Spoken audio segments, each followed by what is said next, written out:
How to link Spotify account to Discord. Hey everybody, welcome to our channel. In this video, I'm going to guide you on how you can link your Spotify account to Discord. But before we get started, do make sure to leave a like, hit the subscribe button, and without any further ado or delay, let's get started with today's video. If you wish to link your Spotify account on Discord, it is very simple to do so.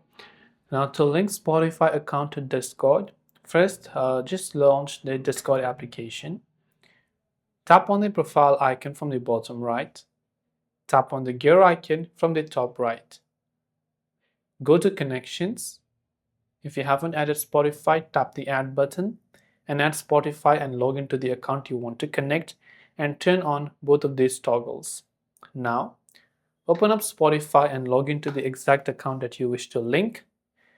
Tap on the profile icon from the top left and go to settings and privacy. Go to playback and then here turn on device broadcast status.